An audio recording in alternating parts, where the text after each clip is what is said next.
right, ladies and gentlemen, welcome back to another round of information here. This is for Pre-AP Chemistry. This is Mr. Doolin, and I thank you for tuning in. Today what we're going to do is we're going to take a look at classifying matter. Now, matter in general is just anything, I think the official definition is anything that has mass and takes up space or has a volume. And so pretty much anything you touch, see, feel, hear about is matter. Now, matter is made up, as chemists we understand, matter is made up of elements and compounds, and so what we want to do is we want to be able to classify and properly describe the composition of the matter that we are looking at or that we are concerned with, all right? Because the composition is going to help us determine what kinds of things we need to do to, number one, separate them, and purify things out, or number two, what kinds of things can we expect to occur with that particular composition of matter. All right, so everything is matter, and the first question that we're going to ask ourselves, is this matter uniform throughout? Right? There's our question. Is the matter uniform throughout? And so what I mean by that is that when you look at it, does it look all the same? Now, I know there's varying scales of what this can be, because if I can use my eyes and just take a look and see, like, for example, a piece of paper, the paper would look, just to the naked eye, like it was all the same. It would look like it was uniform throughout, but if I take the same piece of paper and I put it underneath a microscope, it looks different, all right? And so we have to use some common sense and some logic here when we're taking a look at asking this question, is it uniform throughout? There's a scale involved. Most of the time what we're asking is, to the naked eye, does this look uniform throughout, all right? And so there's two answers here. The first one is no, and the second one is yes. And so if the matter does not look uniform throughout, then what we have is we can actually classify this. This is called a heterogeneous mixture. All right? And so the term mixture is exactly what it sounds like. It means there's different things mixed in there, and we can actually see physical differences between those particular things. And that's why we would say it's not uniform throughout. Now, if it is uniform throughout, what we are going to say is that it is something that is homogeneous. Now notice I did not put mixture on there. I just said that it was homogeneous, and the term homogeneous literally defines as uniform, right? It's the same. It's all the same throughout, okay? And so the next thing that we're going to do is we're going to ask another question. So here we go. Here's our other question. More than one substance present.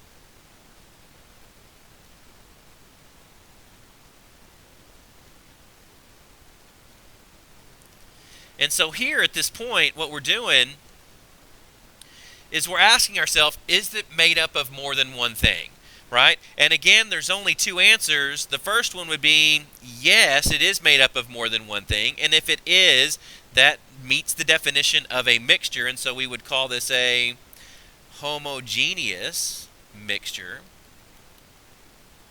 All right? And if it's not, this is where it starts to get interesting. More than one substance present? The answer is no. What we've got now is we have a pure substance. And it's these pure substances that we think about in terms of chemistry. All right?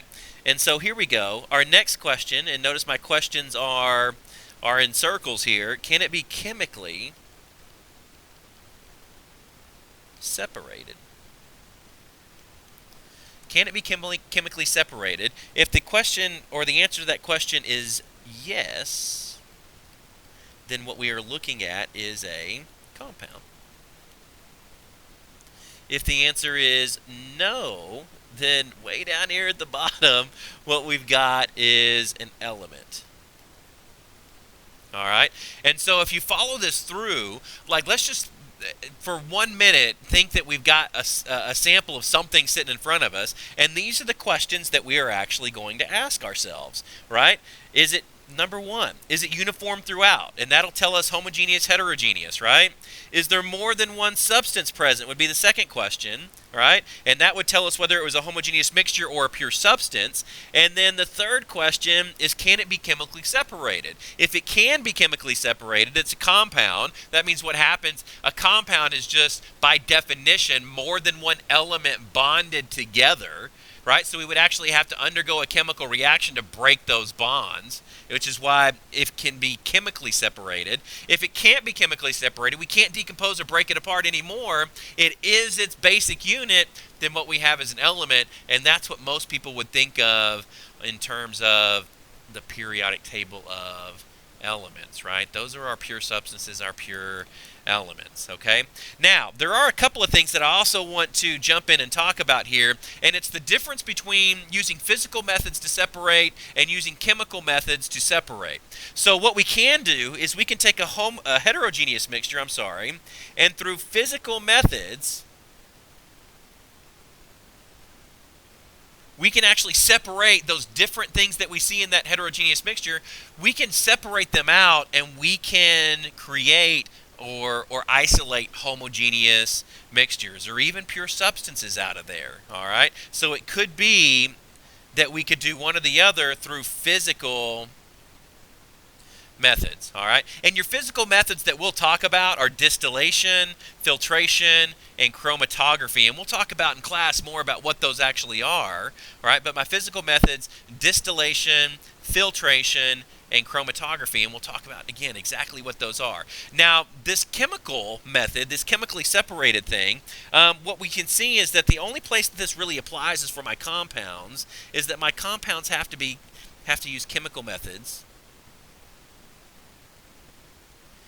to be able to be separated into elements. And really the chemical methods, these are things like thermal decompositions, electrolysis, single replacement reactions, and we get into really some of the nitty-gritty chemistry. And again, it's something that we will identify and become completely familiar with later on in the year. But right now, I just need you to understand, chemical methods discusses when we actually have to undergo a chemical reaction to break these things apart. Physical methods, filtration, like coffee filters, right? I can catch a solid and the solution will go through, that kind of stuff. All right? And so, but we'll talk about these methods of separation more and more as we go along. You'll see some examples in class, some examples of the equipment that we would use to do it, and I think those will make more sense. But right now, I think the key thing for you to understand is just how do we classify this? What kind of questions do we have to ask ourselves to properly classify our matter? All right? Okay, so I bet you got some questions in there. Hopefully you got them down. Hopefully you got all the physical methods. I mentioned 3. The chemical methods, I mentioned 3. Make sure you got those down, so maybe you can ask some questions about those. And then other than that, I will see you in class, or if you want to come to tutorials and get some one-on-one time to get your questions answered, that would be awesome too. All right? We will see you then.